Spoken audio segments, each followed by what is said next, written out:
everyone, good evening, have a nice day everyone. I hope you're doing well today. This is me, Marvis Tani Vlog. Ayan, my video for today guys, I am gonna show you how to make dumplings, Japanese dumplings. Ayan guys, maraming salamat po ulit sa inyong laban support sa aking channel, sa aking premiere. Ayan, sana po ay samahan niyo po ako ulit. Ayan guys, ayan, magluluto po tayo ng dumplings. So ayan, meron po tayo ditong minced pork. Ayan, minced pork, and ilagay ko po siya ng minced garlic and sesame oil and salt, soy sauce, and cooking sake, and spring onion, and chopped cabbage, repolyo, paminta, and ayan, konting cornstarch para mag-sticky po siya. And ayan, mix po together and leave it for a while, for about 30 minutes more. The longer, the tastier. So, ayan po guys, samahan niyo po ako guys. Ayan. Maraming salamat po ulit. At ito po, samahan niyo po ako. So, ayan guys, meron po tayong skin dumplings. Ayan, nabili po natin siya sa supermarket. Ayan, Japanese skin dumplings po siya.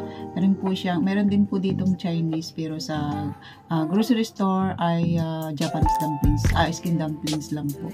Sa sana, ayan po yung nagawa natin na una. Hindi ko na napakita lahat, hindi ko na po naalala na ibibideo ko para may pang content tayo. Ayan guys, so marami pong luto ang pwedeng gawin dyan guys. Pwede siyang steam, pwede siyang fried, pwede siyang boil, isama sa noodles. So, ayan, start na po tayo mga kapatid. Yan, lagyan po natin ng ating skin, ng ating minix na meat. Ayan, 2 packs lang po yung meat natin dyan.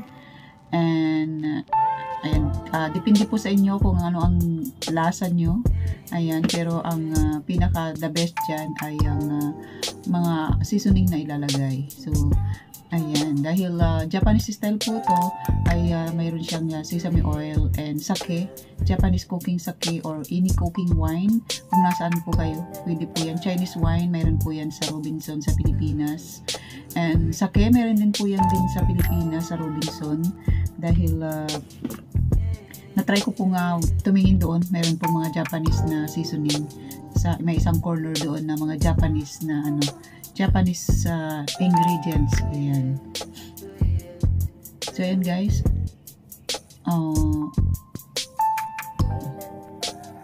Kailangan lang po pag gumawa tayo ay ayan, meron na po ako nagawa. Ilalagay ko muna siya sa freezer guys. Ang technique po dyan para hindi po siya magdikit-dikit ay wagwagan mo po siya ng cornstarch para po pag inalis mo po siya, pag magpiprito ka ng ilan lang ay hindi po ikaw mahirapan maghiwalay, kasi pagka nagdikit-dikit po siya pag frozen ay mapupunit po yung kanyang skin. So ilagay muna natin sa freezer, patigasin po na natin ng konti, and yung mga nagawa natin kasi maano po yan sa space, kasi kailangan po siya ay magkakahiwalay. So ayan, yung isa po nating container, lagyan po natin ulit siya ng cornstarch para hindi po dumikit doon sa Tupperware. So ayan, and spread po natin siya para po ay hindi po siya magdikit-dikit.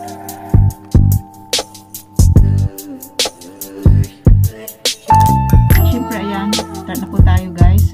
Make sure natin na malinis po ang ating kamay, of course. And ayan, lagyan po natin siya ng kaya-kaya po natin matupi yung skin. Ayan, hindi po siya marami dapat. Kailangan ayan. Lagyan po siya ng water sa may gilid-gilid po siya, outside and inside, para madikit po siya. Yung water po ay lagyan po siya ng cornstarch, or kung mayroon gusto nyo mas madikit ay yung white egg po. Ayan, ilagay po siya sa maliit na bowl, and then yan po yung natin para madikit siya ng maigi.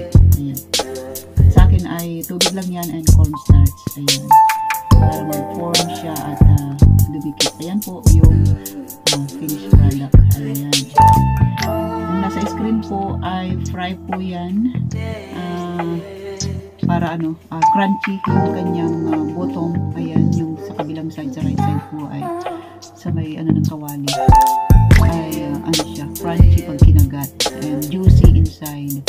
Ayan, maganda po yan sa sa fry or steam. And boil din, pero mas prefer ko ang fry and steam kasi hindi po nawawala yung kanyang lasa. So, mas masarap po. Ayan.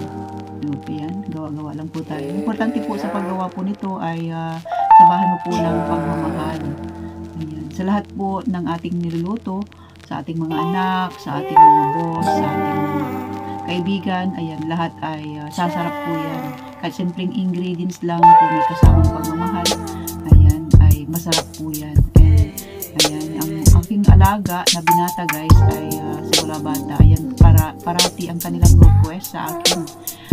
Mayroon dito mga Chinese restaurant na mamahalin na dumplings, pero hindi sa pag mayayabang, ay iwan ko bakit gustong-gusto ng aking alaga ang aking tinimpla. Ang aking tinimplang dumplings, gustong-gusto nila po ng aking mga alaga. Ayan. So, siyempre dahil may kasama po yan na pagmamahal, yan ang aking sikreto. Ayan. Kasi kung nakasibangot ka or wala ka sa mood, ay magre-reflect po yan sa ating mga niluluto. So, ayan, thank God kasi binigyan tayo ng knowledge and wisdom ni God kahit sa simpleng ganito lang, 'di ba? Ay na-appreciate po tayo ng ating mga boss at hindi tayo tatagal ng matagal kung hindi lang sa pag-aalaga kasi siyempre nalagaan natin ang kanilang ang aking alaga mula sa pagkabata. So, ngayon ay binata na. Hindi naman po sila nagsasawa sa aking mga luto. Ayan. May western style and Japanese style. Ayan. Pinaka-gusto nila guys ay yung pinaka-favorite nilang iluto po ay western style.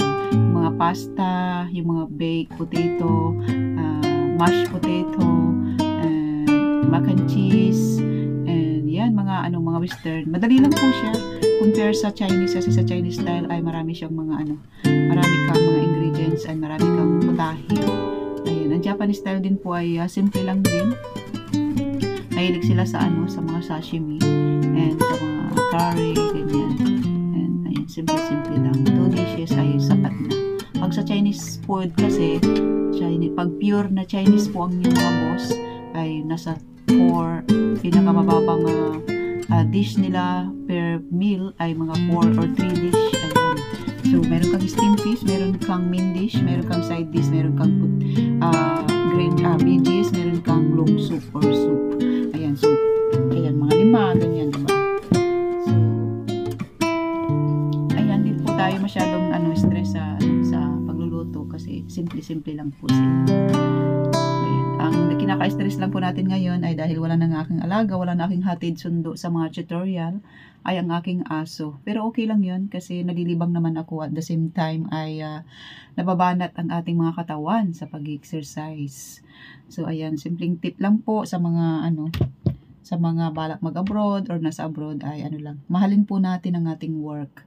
And ituring po natin kung mayroon kayong mga alaga, ituring po niyong mga anak ang inyong mga alaga kasi pinagkakatiwala nila sa atin yan ng ating mga boss. Ayan. So kahit iwanan po nila tayo, madalas ay yung mga bata pa yung aking alaga ay madalas sila mag-asawa sa sa ibang bansa and naiiwan sa akin ang 2 alaga. But panganay po ay nasa Japan na ilang taon na. So isa na lang po ang nandito, binata na rin, isang 17 years old. So ayun. Lagi rin wala sa bahay. So, talagang kami lang ni Mochi ang nasa bahay ng buong araw. Ayan. So, ayan. Pangalawang na tayo. Pangalawang balot na tayo ng skin dumplings. So, Ayan, maraming salamat po ulit sa inyong lahat guys, sa inyong support sa Bahay Kulitan, sa ating mga members, sa mga admin, syempre sa ating Master Worm, si Ate Bombs. Ayan, napakasipag gumawa ng playlist, napaka-supportive. Ayan, thank you so much Ate Bombs sa iyong laban support sa atin, Unbusy Master Worm, at sa ating mga members. Ayan, sa mga nagsusupport sa mga sister teams, Team Puyaters, Team Gapangan, ayan, sa iba pang mga team na pumapasok. Ayan, maraming salamat po sa inyong lahat. Ayan po, tayo po ay magsipag lang at tiis lang, and ano lang, wag mainip. Alam kong mahirap i-maintain ang ating mga channel, at mahirap din ang sumahod. So ayan, kailangan mo rin magbigay para ikaw ay balikan. Ganun lang po yun. Give and take po tayo sa sa pag-YouTube. Kasi hindi naman po kasi tayo mga sakalam guys. So kailangan natin ng give and take ng support.